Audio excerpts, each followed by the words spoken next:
morning to all. So today our topic is mean or average value of current. Now the definition is, it is defined as that the value of steady current which would send the same amount of current, जो उतना ही charge या current भेजेगा through a circuit, उसी circuit में in half cycle, जो उसका half cycle रहेगा, sent by AC, जो एसी भेज रहा है थ्रू द सेम टाइम, उतने ही टाइम। फॉर एग्जांपल के तौर पे अब मैं क्या करता हूँ भाई, एक डायग्राम बनाता हूँ। ये डायग्राम मैं बना रहा हूँ एसी के लिए। Suppose this is the external resistance given by that, ये कोई एक्सटर्नल रेजिस्टेंस दिया गया आपके पास, ये एसी सोर्स प्रोवाइड कर रहा हूँ यहाँ पे, ये आपके पास वो एसी सोर्स प्रोवाइड किया, दैट इज दिस। अब इसको क्या करता हूँ, ये यहाँ पे करंट लेके जा रहा है आई, और आई ही करंट को वापस लेके आ रहा है, बट मेरे को मीन वैल्यू निकालना था, तो मैंने इतना ही एक same diagram of the small charges, उस स्मॉल चार्ज के लिए निकाला जो एक्सटर्नल रेजिस्टेंस के साथ कनेक्ट किया गया। अब ये मैं एक स्मॉल चार्ज मैंने ले लिया which is given to the external resistance, जो एक external resistance को given किया गया, that would be positive and that would be negative. This is the RMS current. Sorry, this is the mean current. ये आपके पास वो mean और average current होगा। Clear? Now suppose करते हैं, let n alternating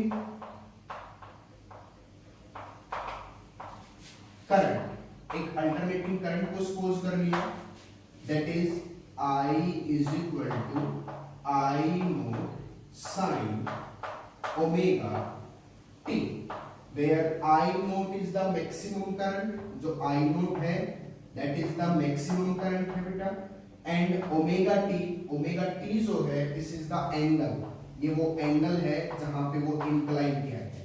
क्लियर? अब मैं क्या करता हूं, एक स्मॉल अमाउंट ऑफ चार्ज मैंने माना है, एक small amount of charge provide किया गया है, तो एक स्मॉल अमाउंट ऑफ चार्ज मान लेते हैं। देयरफॉर एक स्मॉल अमाउंट ऑफ चार्ज मैंने लिया, that is D Q, which develop the current, क्या करंट प्रोड्यूस करेगा, that is I D T, because क्योंकि मेरे को पता है, क्या पता है बेटा, कि जो करंट होता है that I is equal to वो होता है dq by dt। देयरफॉर अब मैं वैल्यू पुट करता हूं, दिस इंप्लाइज यहां से क्या बन जाएगा, dq is equal, but I की वैल्यू तो हमें पता है ना, I की वैल्यू क्या है, that is I not sign omega t into में dt। ये आपके पास वो वैल्यू आपके पास प्रोवाइड कर रखी थी, दिस इज द वैल्यू। आगे सपोज कर लेते हैं, क्या सपोज कर लेते हैं कि Q is the charge sent by AC to the half cycle T/2, that means dQ charge sent by AC in 0 to T/2, उस हाफ साइकिल के लिए इसको प्रोड्यूस किया गया। देयरफॉर आपके पास क्या बन गया, आपके पास बन गया that dQ is equal to, यहां पे लिख रहा हूं I naught sine omega t into dt। अब यहां से इसका क्या कर दो बेटा, ऑन इंटीग्रेटिंग, जैसे ही इसको इंटीग्रेट करना स्टार्ट किया, कहां ऑन इंटीग्रेट करते हैं बेटा, कहां से कहां तक करना था, dQ का तो q हो गया, इंटीग्रेट करना है मेरे को कहां से, 0 से लेके T/2 तक, 0 से T/2 तक, therefore it becomes I naught sin omega t into dt, therefore we put the value that q is equal to, मैं I naught को बाहर ले लिया, इंटीग्रेशन बच गया 0 to T/2 sin omega t into dt, it written as that q is equal to I naught sine omega t का बन जाएगा क्या बेटा, साइन ओमेगा टी का हो जाएगा दैट इज माइनस का cos omega t, and omega t का इस तरीके से आपके पास इंटीग्रेशन आ गया divided by omega from the value of 0 to T/2। कहां से करना है इसकी वैल्यू, 0 से लेके T/2 तक। Therefore we can rewrite as that q is equal to में I नोट बाई ओमेगा को मैंने ले लिया बाहर, और माइनस का सिंबल भी आपके पास बाहर ले लिया, अंदर सिर्फ आपके पास बचा that is cos omega t और limit value from 0 to t by 2. Now we put the limit value, limit value put करेंगे जैसे ही, देन क्या इज इक्वल टू क्या हो जाएगा, माइनस का I naught by omega into में cos ओमेगा t, और t की जगह मेरे को रखना है t by 2, then it becomes cos omega t by 2 minus में cos ओमेगा t की जगह रखना है 0, देन t की वैल्यू 0 के साथ मल्टीप्लाई करूंगा तो सारा 0. अब यहां से नेक्स्ट वैल्यू जो आपके पास बन के आई, क्या बन के आ गया, therefore it becomes, we can rewrite as that q is equal to में माइनस का I note by omega. Now as we know that omega t is 2 pi by 2.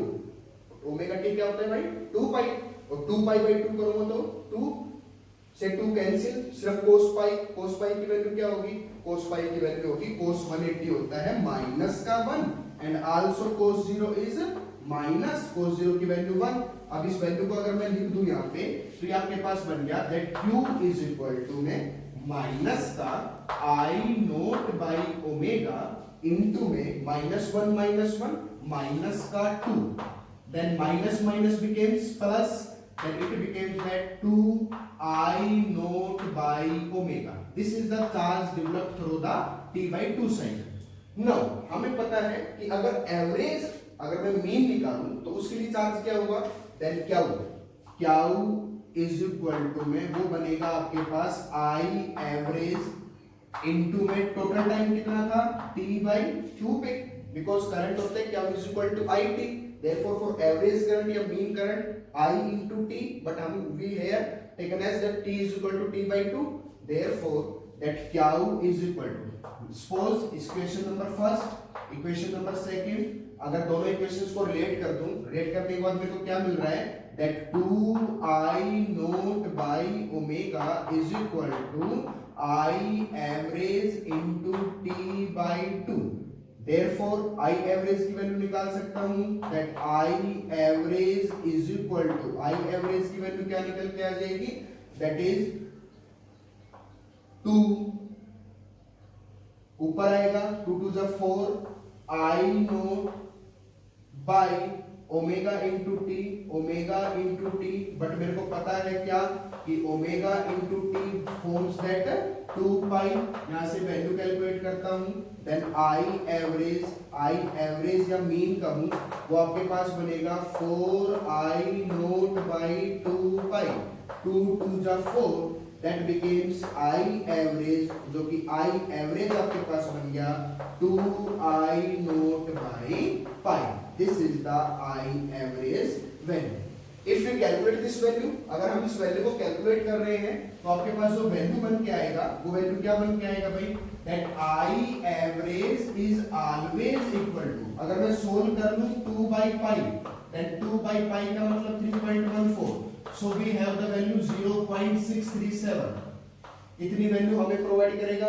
That means मैं यहाँ पे लिख सकता हूँ कि I average is 0.637, 2 by pi को सोल्व किया इनटू में I note, therefore we can say that it is the 63.7% of the total maximum current is equal to I mean. Clear? This is the mean or average value of current. All clear? Thank you.